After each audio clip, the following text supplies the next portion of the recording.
صباح الفل. هنتفرج على شقة 180 متر زي ما احنا شايفين المسافة بالظبط للبحر. الشقة ناصية 7 عمارة بالظبط للكورنيش. دي كده المسافة للكورنيش بالظبط. شقة ناصية 180 متر، 3 غرف نوم و2 حمام. دي كده أول بلكونة كبيرة جدا واخدة الناصية، ناصية بحري. وده كده أول شارع قبل الكورنيش على طول.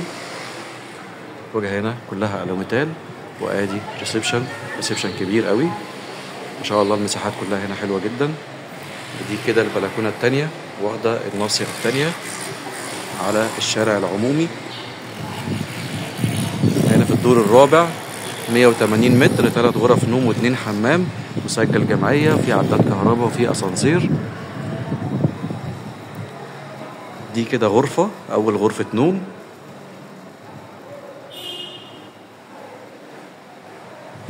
وعندنا هنا كده من الأول ده كده باب الشقة، تمام. وهنا كده في حمام ضيوف، ناقص طبعا القعدة تتركب. وهنا كده المطبخ من جوه.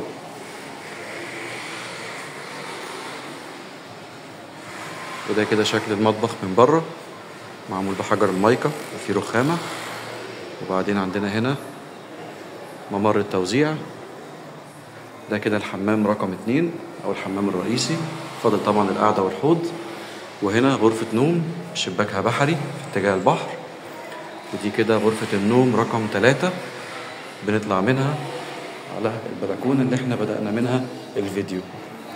يبقى كده 3 غرف نوم و2 حمام. الدور الرابع مسجل جمعية للبيع كاش، مدينة شاطئ النخيل العجمي، اسكندرية، 6 أكتوبر. شقة ناصية 180 متر، فيو بحر، مناسبة جدا جدا لسكن دايم وللمصيف وللاستثمار طبعا.